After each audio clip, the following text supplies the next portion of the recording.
Praise the lord. प्रभुंकर महापवित्र नामर गौरव हो। मु प्रभु को धन्यवाद दिए। प्रभु अनुग्रह करी आउ एक सुंदर समय से मते देले ताहांकर जीवंत वाक्य को नहीं आपण मानक निकट में आसवा ताहांक वाक्य जरिया आपण मानक सहित कथबार्ता हेबा पाए प्रभु पुणी थरे यही सुंदर अवकाश मते देथिबारु मु प्रभुंकर प्रशंसा करूछि एवं आपण समस्त को आज नूतन प्रसंग रे आंभ मानकर उद्धारकर्ता प्रभु यीशु ख्रीष्टଙ୍କ अति पवित्र बहुमूल्य नाम रे आपण समस्त को पुनर्बार स्वागत करूछि। ख्रीष्ट रे प्रियर भाई और भौणी माने प्रतिदिन भली आज मध्य आमे आउ गोटे नूतन प्रसंग को नहीं प्रभुंक वाक्य ठारू अल्प समय कथबार्ता हेबा। आज आमे जो प्रसंग रे कथबार्ता हेबा से प्रसंगर शीर्षक हैला पाप कौन अटे एवं कौन करिबा द्वारा जड़े विश्वासी बा जड़े व्यक्ति सही पाप उपरे जय पाई पारिबो। पाप कौन अटे एही पाप उपरे जय पाइबा पई जड़े विश्वासी को बा जड़े व्यक्ति को कौन करिबा आवश्यक रहिछि। एही प्रसंग रे अल्प समय धरी आमे प्रभुंक वाक्य ठारू कथबार्ता हेबा। प्रिय भाई भौणी माने आमे जो समय रे बसवास करूछु आम समय रे जो मंडली गुड़िक रही सेही मंडली रे आज पाप संबंध रे शिक्षा अति अल्प अटे। मंडली रे अनेक सभा समिति हेउछि बड़ बड़ मीटिंग रो आयोजन करा जाउछि आ सेही मीटिंग रे सेही सभा समिति रे केवल सुस्थतार प्रचार अनेक गुड़ाए प्रचार करा जाउछि। जगत रे किपरि भलरे रहिबा ए जगत रे किपरि शांति रे बसवास करिबा रोग विहीन जीवन आमे केमिति बिताई परिबा एही प्रसंग उपरे एही उपरे अनेक प्रकार शिक्षा दिया जाउछि। मंडली रे आज पवित्रतार शिक्षा पापर शिक्षा सिद्धतार शिक्षा पाप उपरे जड़े ख्रिस्टियन भाई भौणी कौन कले से जय पाई पारिबो एही विषय रे शिक्षा अति कम अटे। आउ शैतान मध्य इच्छा करूछि जे चर्च रे थिबा भाई भौणी मानकु मंडली रे थिबा भाई भौणी मानकु पाप विषय रे केही मध्य न कहंतु पवित्रता उपरे केही मध्य न शिखांतु आ पाप उपरे जड़े विश्वासी किपरि जय पाई पारिबो सेही कथा मध्य केही भी से मानकु न कहंतु। एहा शैतान आज भी से इच्छा करूछि आज मध्य तार षडयंत्र को से व्यवहार करूछि चलाउछि। प्रिय भाई भौणी माने मात्र जो परमेश्वर आम मानकु से आह्वान करिसंती सेही परमेश्वर पवित्र अटंती आ सबु बेले आमे जेपरि पापरु पृथक रहिबा पाप उपरे जय पाइबा पवित्र जीवन यापन बिताइबा एहा आमर आह्वानकर्ता परमेश्वर इच्छा करंती। प्रिय भाई भौणी माने मु प्रथम रे आपण मानकु कहिबा पाई चाहे जे पाप कोन अटे तापरे आमे देखिबा जे कोन कले जणे विश्वासी जणे व्यक्ति पाप उपरे जय पाई पारे। मु आपण मानकु निकट रे प्रथम रे कहिबी जे पाप कोन अटे। मो सहित आपण माने प्रथम जोहनंक पत्र 3 अध्याय को आसीबे। साधु जोहनंक प्रथम पत्र 3 अध्याय 4 पद ए प्रकार कहे जे केही पाप करे से मध्य व्यवस्था लंघन करे कारण व्यवस्था लंघन ही पाप। प्रिय भाई भौणी माने पाप कौन अटे व्यवस्था लंघन करिबा पाप अटे। व्यवस्था अर्थात परमेश्वर जहा करिबा पाई कही नाहंती ताहा जदि आमे करिबा ताहा पाप अटे। प्रभुंकर वाक्य को अमान्य करिबा ताहांकर परामर्श को ग्रहण न करिबा ताहांकर वाक्य अनुसार जीवन न बिताइबा पाप अटे। द्वितीय विषय मु आपण मानक निकट रखिबा पई चाहे मो सहित साधु जाकुबंक पत्र जाकुब पुस्तक 4 अध्याय 17 पदरे ए प्रकार लिखा जाए अतएव जे सत्कर्म करिबाकू जानी ताहा करे नाही ताहार पाप हुए। गोटे पाप करिबा द्वारा हुए आ गोटे पाप न करिबा द्वारा मध्य पाप हुए। आमे भाबुचु कि जे नर हत्या कलिया का पाप व्यभिचार कलिया का पाप। प्रिय भाई भौणी माने किछि न कले भी पाप कोन ताहा वाक्य मान को कहे जे जणे व्यक्ति सत्कर्म करिबाकू जानी जदि से करे नाही सेही कार्य करिबा पई पछगुंचा दिए से हाथ बढ़ाए नहीं आगो को जाए नहीं सेही कार्य रे मन लगाई नहीं ताहेले मध्य पाप। प्रिय भाई भौणी माने हमकु एही पाप उपरे जय पाइबा पई आमको कौन करिबार आवश्यक रही। जड़े व्यक्ति यीशु को ग्रहण कला परे, बाप्तिस्म नेला परे, मन परिवर्तन कला परे, पवित्र आत्मा पाइला परे, मंडली सहभागितार लगी रहिला परे मध्य से पापरे और मंदरे से परीक्षित हुए, प्रलोभित हुए, तार अभिलाष शरीर रे थिबा अभिलाष मरी जाए नहीं, सरी जाए नहीं। सही धनर अभिलाष भी हो, एक प्रकार शारीरिक अभिलाष भी हो, कौन प्रकार अंगरसर अभिलाष हो, सही अभिलाष केबे मनुष्य शरीर रु मरी जाए नहीं। प्रिय भाई भौणी माने एही पाप रु आमको जय पाइबा पाई, एही पाप उपरे आमे पवित्र जीवन यापन बिताइबा पाई, एही जगत रे रही आमे सिद्ध हेबा पाई आमे कोन करिबार आवश्यक रही। जदि पाउलंक पत्र रे आमे देखुछु जे रोमियो मंडली निकट को से लेखिला बेले से गोटे कथा लेखुचंती 3 अध्याय 23 पद रे, समस्ते तो पाप करि अछंती पुणी ईश्वरक गौरवर हित होई अछंती। प्रिय भाई भौणी माने समस्ते पाप करि अछंती आ सेमानक ठारे परमेश्वरकर गौरवर हित होइछ, अर्थात परमेश्वरक मानदंड ठारू से माने तळकु खसी जाइछंती। हवा और आदम जेतेबेले पाप कले ताहांको ठारे थिबा से गौरवर वस्त्र चलीगला, महिमार वस्त्र चलीगला। से माने परस्पर को जानिले जे मु उल्लंघ अछि। परमेश्वर कहिले तुमको किए जणाइला ही उल्लंघर कथा। प्रिय भाई भौणी माने मनुष्य आज पापर बंधन रे पड़ी, पापर जगत रे माती जाई हजी जाई आज परमेश्वर को गौरवर हित होई अछि। मनुष्य को पाप सब बेले इच्छा करे जे तार हृदय से रहिकिना राजत्व करिबा पाई, पाप इच्छा करे जे निज कंट्रोल रे नेबा पाई, निजर नियंत्रण रे नेबा पाई। प्रिय भाई भौणी माने एही पाप उपरे, शारीरिक अभिलाष उपरे हमको जय पाइबा पाई कोन करिबार आवश्यक रही। एही पृथ्वी रे जेते सबु मनुष्य माने आसिले, जेते सबु धर्म गुरु पंडित माने आसिले, समस्ते पापी अटंती। मात्र धार्मिक व्यक्ति, पवित्र व्यक्ति, सिद्ध व्यक्ति, निष्पाप निष्कलंक व्यक्ति जदि ए पृथ्वी रे किए थिले किए अछंती से हुचंती प्रभु यीशु ख्रीष्ट। प्रिय भाई भौणी माने प्रभु यीशु ख्रीष्ट को आमे देखिबा जे से काहे की पाप कले नाही, से कि परमेश्वर से परमात्मा हिथिबारु पाप कले नाही सेही प्रकार नुहे। तांकु मध्य वाक्य कहे जे से मध्य परीक्षित हेले, तांको शरीर रे मध्य से टेम्पटेशन थिला, से अभिलाष थिला, मात्र से पाप कले नाही।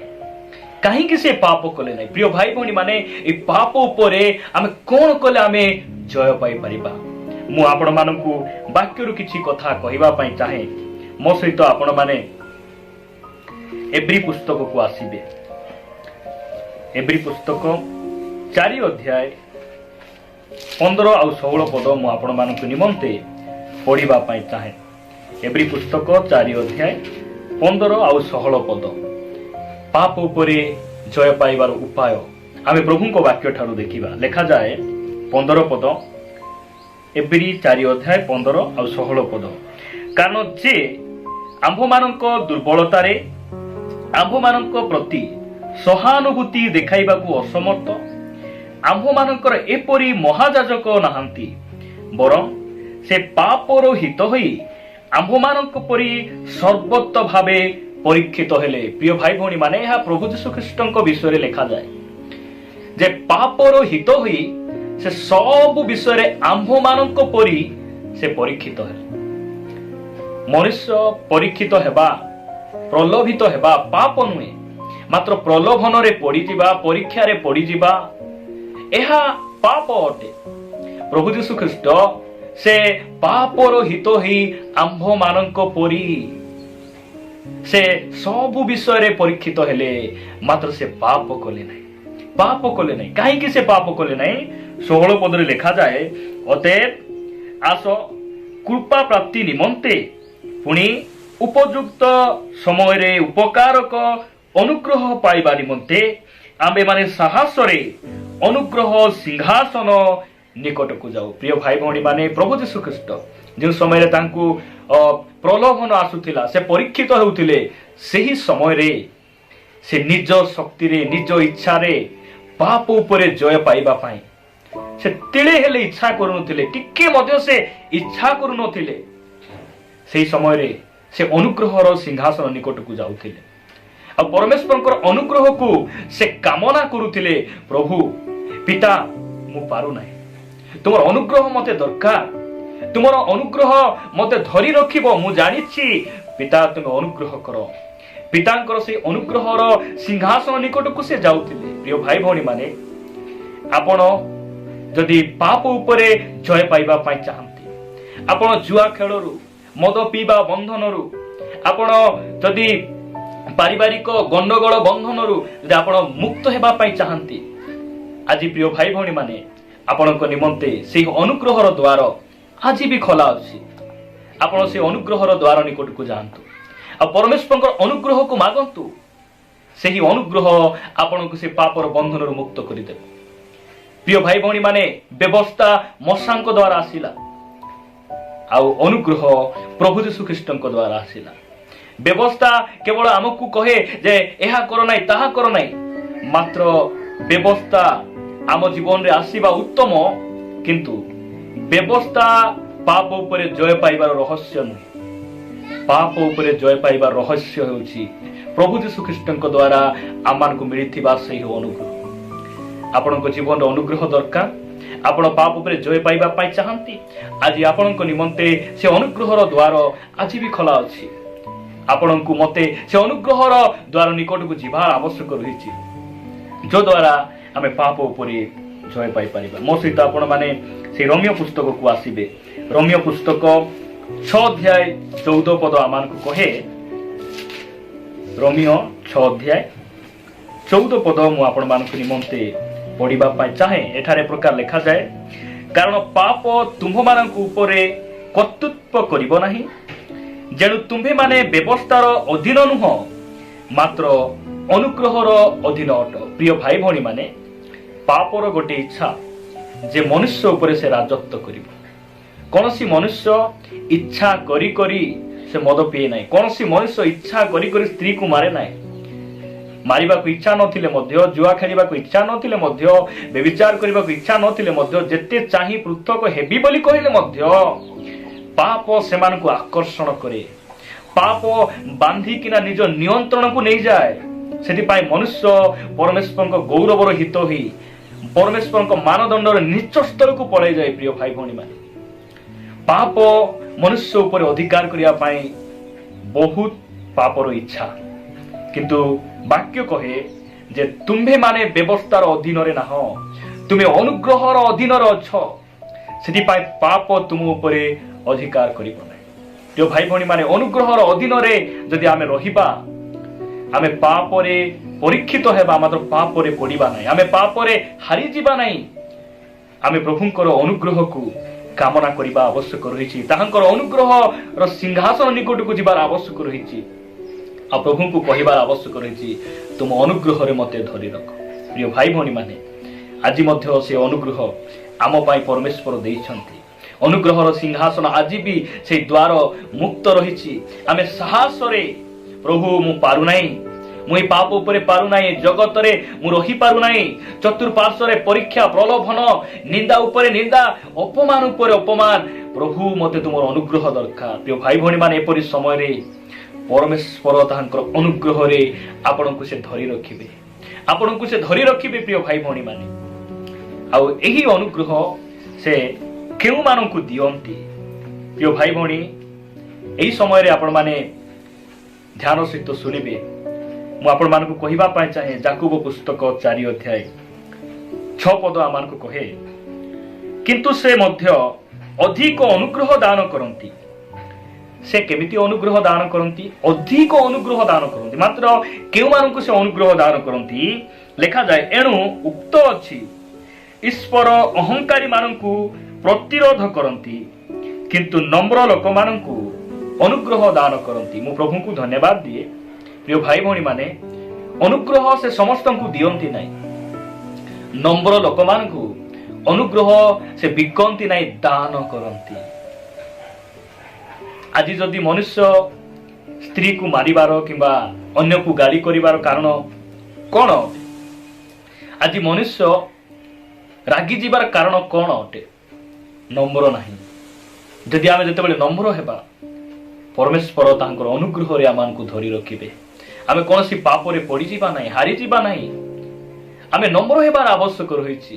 ଏହା ବାକ୍ୟ ଆମମାନଙ୍କୁ କହେ। ମୁଁ ଆପଣମାନଙ୍କୁ ଆଉ ଗୋଟେ ବାକ୍ୟ ଦେଖାଇବା ପାଇଁ ଚାହେଁ। ପ୍ରଥମ ପିତର 5:5 ଆମମାନଙ୍କୁ କହେ, ସେହିପରି ହେ ଯୁବକମାନେ, ତୁମ୍ଭେମାନେ ପ୍ରାଚୀନ ମାନଙ୍କର ବଶୀଭୂତ ହୁଅ, ସମସ୍ତେ ପରସ୍ପର ପ୍ରତି ନମ୍ରତା ରୂପ ବସ୍ତ୍ର ପରିଧାନ କର, କାରଣ ଈଶ୍ୱର ଅହଙ୍କାରୀ ମାନଙ୍କ ପ୍ରତିରୋଧ କରି ନମ୍ର ଲୋକମାନଙ୍କୁ ଅନୁଗ୍ରହ କରନ୍ତି। ଆଜି କ୍ରୋଧରେ ପରିପୂର୍ଣ୍ଣ, এই প্রকার অভিলাষরে পরিপূর্ণ, যেমানে কি নিজ ধন উপরে, নিজর সুন্দরতা উপরে, এজুকেশন উপরে গর্ব করନ୍ତି, এই প্রকার লোকମାନଙ୍କୁ পরমেশ্বর অনুগ্রহ দান କରନ୍ତି। ଅହଙ୍କାରୀ ମାନଙ୍କୁ ସେ ପ୍ରତିରୋଧ କରନ୍ତି, ଗର୍ବୀ ମାନଙ୍କୁ ସେ ଦୂରରୁ ଚିଣନ୍ତି।